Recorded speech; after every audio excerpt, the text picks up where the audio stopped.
let's look ahead to Wednesday in the NBA. 8 games on, very manageable. Streams of the day. Derrick White goes under the lens, injury updates, and Michael Bolton. Thanks, Josh. It's Michael Bolton here, and it's time for another episode of the Locked On Fantasy Basketball Podcast. Let's get to it. Let's get to it, indeed. You are Locked On Fantasy Basketball, your daily fantasy basketball podcast, part of the Locked On Podcast Network.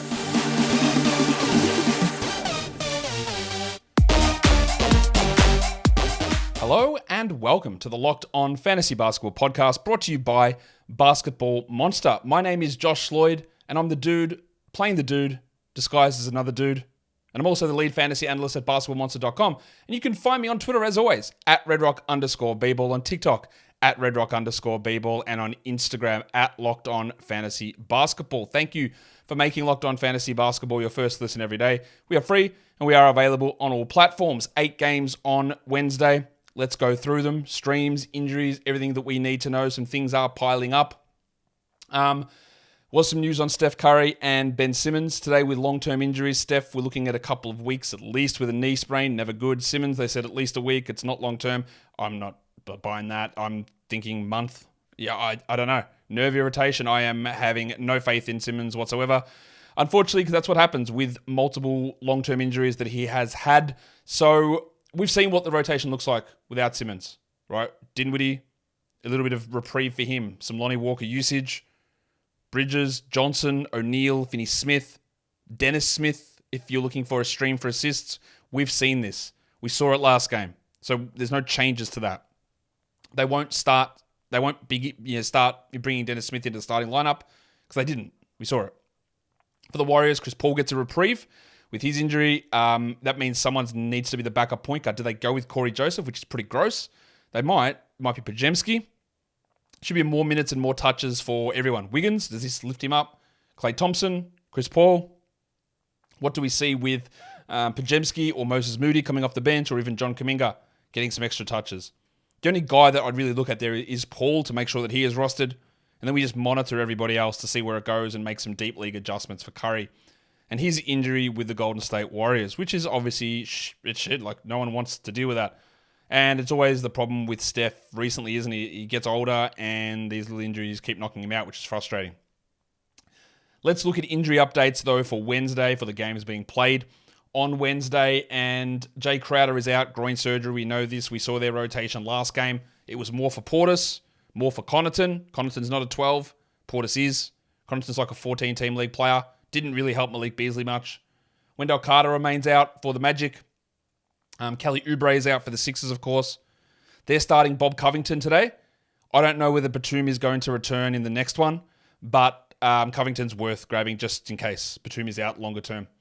DeLon Wright is out. Mainly I put DeLon Wright here because I wanted to say his name correctly. DeLon Wright is out for a period of time. Gabe Vincent remains out for the Lakers. Scoot Henderson still out for the Blazers, as is Malcolm Brogdon and Anthony Simons. Some actual updates on things. We had the Jedi, OG Anunoby, and Gaz Trent. They're both doubtful. We saw that rotation last game. Otto Porter started, but the minutes didn't come. We saw more Boucher. We saw more Grade A Dick, the Prestige Penis. We saw a little bit more Malachi Flynn as well, and a ton of usage going to Pascal Siakam. I've got Joel Embiid listed there questionable. Now, he is currently questionable for Tuesday's game. So I don't know whether he's going to play on Tuesday. And of course, if he doesn't play Tuesday, then he is going to be questionable again for Wednesday. Even if he does play Tuesday, given that it is a back-to-back, I would think that there is still a risk that he sits out on Wednesday. So we need to watch that one. Rowan Barrett he missed the last game, and now this just dropped now. He is officially questionable for Wednesday's game, so that obviously boosts that value of Josh Hart if Barrett happens to miss.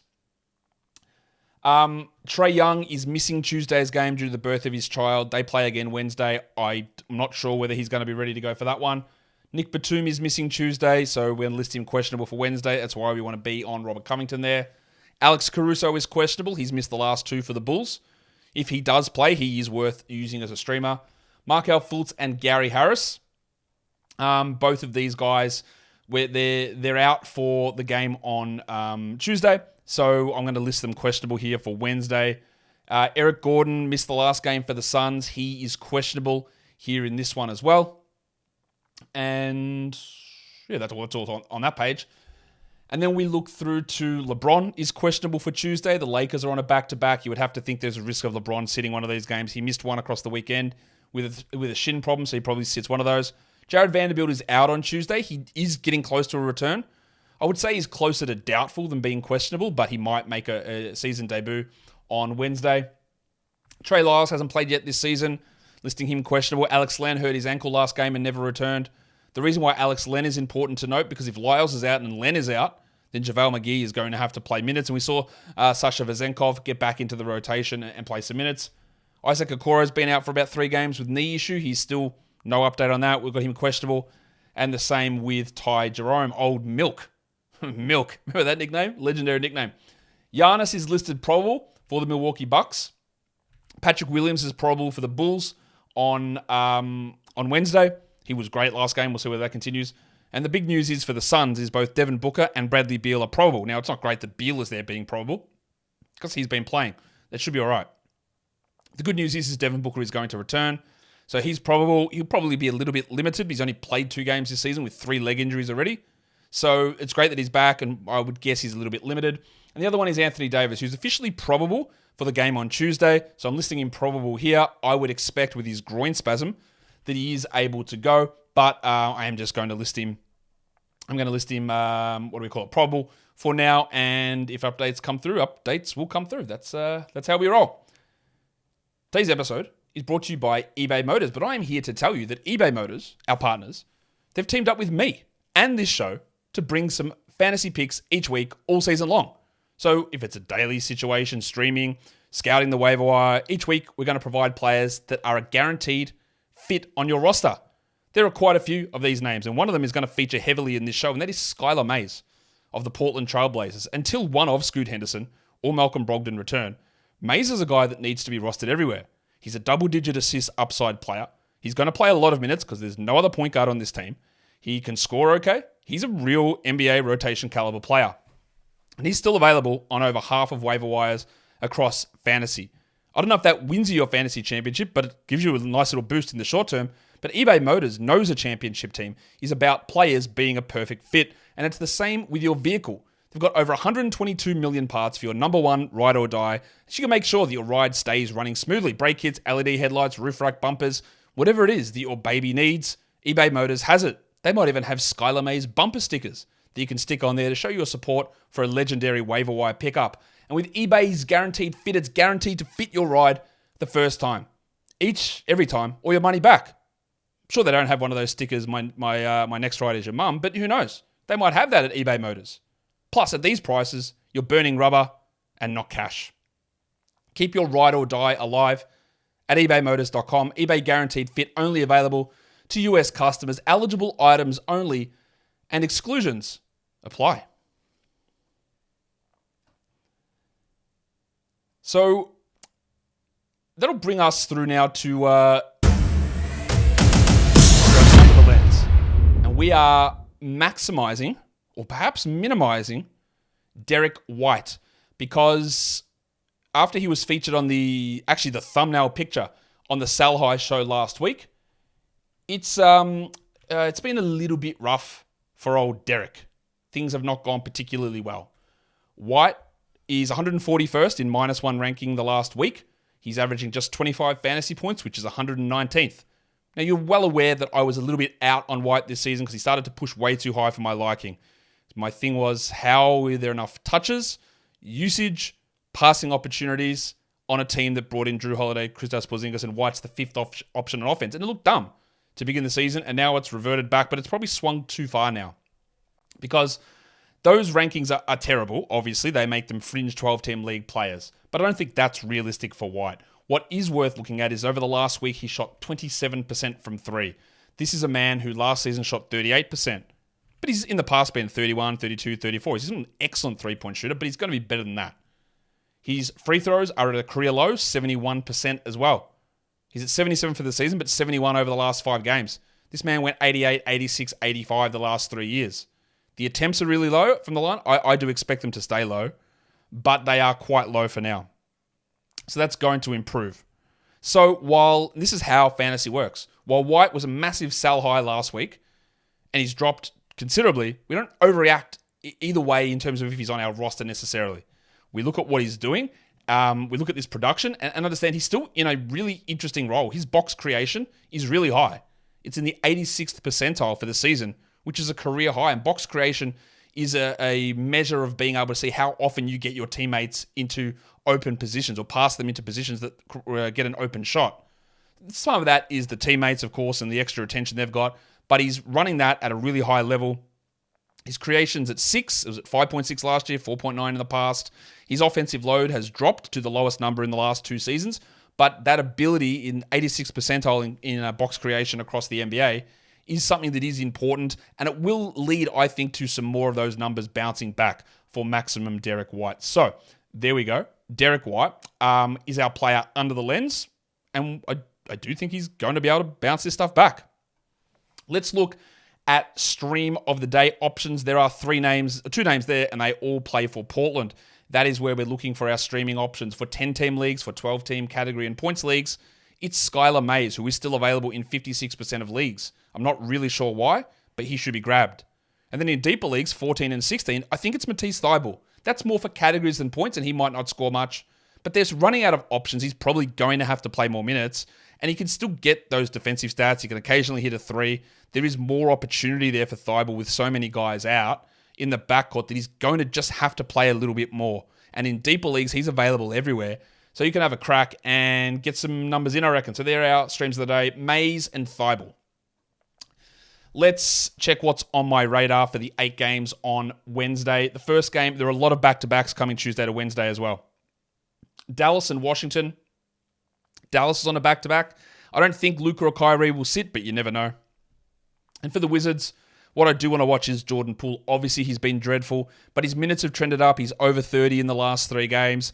I would love for him to take some more shots. I would love for him to hit his free throws. I would love for him to get to the line. I'd love for him to be serious for 1 point in this season. Otherwise, he just might be dreadful. That's distinctly possible. But let's see if this trend in minutes is a thing that sticks and how he looks. What else can you do? In terms of stream options, Derrick Jones Jr. is widely available. He's been starting and getting good run. And then for the Wizards, I thought Bilal's numbers would have risen in terms of roster numbers. But Coulibaly is available in a lot of different spots. And in fact, like 75% of leagues. And Bilal Coulibaly should be rostered everywhere. You should grab him and we'll see what happens.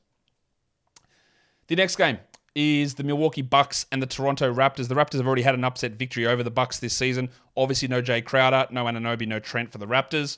We do want to watch Damian Lillard because this man cannot shoot at the moment. Things are way down. I think he's shooting 31% from 3 or something along those lines. That will have to come back up. His usage is low. Maybe that doesn't come back up, but the shooting numbers are going to improve. So let's see how it looks. Also, Jakob Poeltl. How is Darko going to use him? Is he going to give him 28 minutes? Or is he going to play him 24 and play Precious and Boucher there? Against Brook Lopez, you would think that Poeltl gets more, but if he doesn't, it's a massive, massive warning sign.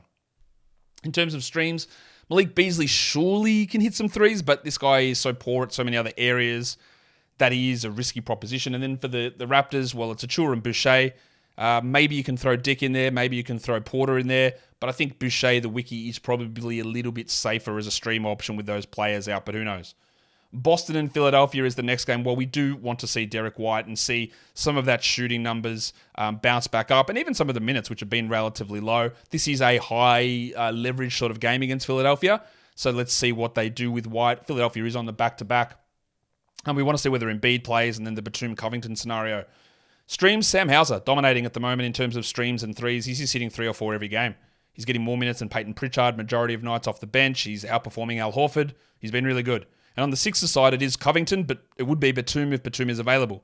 But we just don't know that at this point. The next game that's on my radar is the Knicks and the Hawks. Well, we do want to watch RJ Barrett. He's currently dealing with a migraine, but as I detailed on the sell high portion of the show early today, the man's shooting like 58% from 3 over the last 2 weeks, and that is not going to stay. He's also at like 15 percentage points higher on his free throws. Everything else, exactly the same RJ Barrett. Is he actually an improved shooter? It's possible, but he's definitely not improved to this level. In terms of stream options, Josh the Hitman Hart is an unbelievable option here. He will push through the roof if Barrett is out. And then for the Hawks, probably DeAndre Hunter. We don't know the status of Trae Young, but Bogdan Bogdanovic would also be a good one. Everyone gets a boost. If Trae is out, there's more usage to go around in many different spots. The next thing we look at is the Orlando Magic and the Chicago Bulls. This is a back-to-back for Orlando, so we don't know whether Fultz or Harris play. I don't think they will, but that's where we're at with them. Pat Williams is the guy we want to watch on the Bulls. He racked it up last game, 2 steals, 3 blocks, played 28 minutes. His on-off numbers have been pretty strong this season. Can he take that job back over Torrey Craig? Can he get some level of offensive aggression? I don't know, but we want to watch this. In terms of streams, Mo Wagner's available in a lot of spots. He's a really strong streamer. And then I do like Alex Caruso. If he is able to play, he's a really, really interesting stream. We hope that toe is okay, but this is always the Alex Caruso conundrum, isn't it? The next one that we take a look at is the Minnesota Timberwolves and the Phoenix Suns. Double. That's not what the term is called. It's called a back-to-back for the Wolves. Don't imagine anybody sits, but we watch that. And then for the Suns, it's Devin Booker. Mainly, I'm putting him there because I want to watch him because he's back and how they use him and Beal together for the first time. How do the assists distribute? Who is the point guard? That is key here to watch. And in terms of streams, Kyle Anderson's the Wolves guy. And I think Drew Eubanks, with Beal and Booker both playing, you'd not wanting to rely on Allen or Gordon or a Kogi. Eubanks is a little bit safer, I think, as a stream option. Today's episode is brought to you by Thanksgiving, but also brought to you by iBot. Turkey is great, but we all know the best part of Thanksgiving dinner is the sides. Is it? Is that what you think? Do you think that the sides are better than the turkey? I don't know. Haven't had Thanksgiving, so I can't judge that, but that's what the guys at iBot are telling me. With iBot, you can make sure you get the whole family's favorite side dishes and all of the turkey while getting yourself cash back.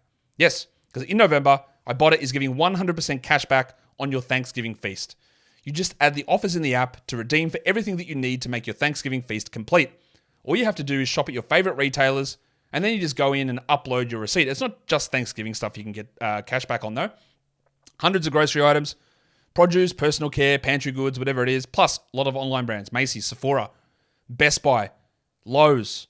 It's all there to get that cash back with iBot. So download the iBot app and use the code LOCKED to get 100% cash back on your Thanksgiving dinner starting in November, well, during November. Just go to the App Store or the Google Play Store and download the free iBotta app and use the code LOCKED. That's iBotta, iBotta, in the Google Play or the App Store and use the code LOCKED. Let's round this out now for the rest of the action here for Wednesday that we are looking ahead to. In the Kings and Lakers game, what is on my radar? It is Fanapants, Kevin Huerter. We detailed him on the Sal High show. He'd been really rolling. What do his minutes look like? Rebound numbers, usage. Does Mike Brown have trust back in him? That's something we need to watch. In terms of streams, Harrison Barnes has rightfully been dropped in lots of leagues. He lost tons of minutes last game. Kings fans are calling for his spot in the rotation, much like Davion Mitchell got removed. But for now, he's at least in stream territory. And then for the Lakers, it is probably Taurean Prince. I could throw Cam Reddish in there. I'm not 100% confident in Reddish. I think he will start, but I'm not confident in his production. But LeBron may not play, but Vanderbilt might return. There's a lot of things that are up in the air still for the Lakers in this one. But they are some options that we can look at. Oh my God, what happened then? The Cavs and the Blazers, Jarrett Allen's minutes were very disturbing last game, so we want to watch that.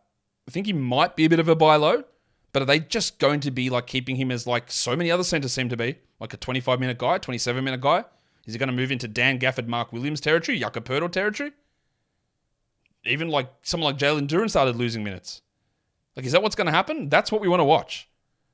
In terms of streams, on the Cleveland side, there's not much. It probably would be a Okoro, but not really. Levert's rostered everywhere as he should. Maybe you look at Niang, but then on the Blazers side, it's clearly Skylar Mays.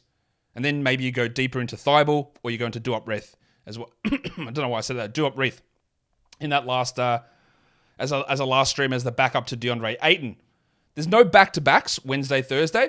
So we look at some chunks, the final 5 days of the week, Wednesday, Thursday, Friday, Saturday, Sunday. The low volume days are every day apart from Friday. So let's look at what we can stream in here. Mavs have got 3 games, 3 quality games that are worth looking at here. Derek Lively, Derek Jones, and Grant Williams. The Thunder do as well. And the Thunder have that great 3-game in 4-night stretch, Thursday through Sunday. But their streaming options, Cason Wallace and Isaiah Joe aren't as strong as Lively, Jones, or Williams. The other guys who have got only 2 quality games but still worth it, Skylar Mays, Mo Wagner, and Kyle Lowry to round out your week. They're really, really solid options to get you some good value to end the week. Let's go specifically to 10-team streams for Wednesday. Skylar Mays heads the list, of course. You should be rostered in nearly every spot. Mo Wagner, Malik Monk, Denny Avdia, DeAnthony Melton, and Kobe White are all available in a lot of 10-team spots. Probably all shouldn't be. Maybe Wagner's not a 10-team guy, Monk's not. Avdia's borderline, Melton's borderline, White. Well, actually, they're all borderlines. That's fair. But they're all excellent streamers for Wednesday's action. For 12-team leagues, we're looking at guys that are 40% rostered or below. So Mo Wagner, Matisse Thybulle, Bilal Coulibaly, Malik Beasley, Kyle Anderson, and the Dart, Goga Badadze. For deeper formats, let's look at a bunch of, 6 different guys. It's Thybulle, Beasley, Badadze that we just mentioned. Derrick Jones Jr., who's a starter, and he's available in 94% of leagues. Sammy Hauser, 3-point laser, and Bobby Covington. Nick Batum would be on this list if we knew he was going to play, but Covington's a pretty strong option there as well. And lastly, we go to points streamers. These guys are all 50% plus available. Skylar Mays, Mo Wagner, Derek Lively, Josh the Hitman Hart, Derek Jones, and Goga Badadze. And that, legends, will do it for me today. Don't forget to follow this podcast on Apple Podcasts, Google Podcasts, on Spotify, and on Odyssey. And on YouTube, thumb it up and leave your comments down below. Guys, we are done here. Thank you so much for listening, everyone. See ya.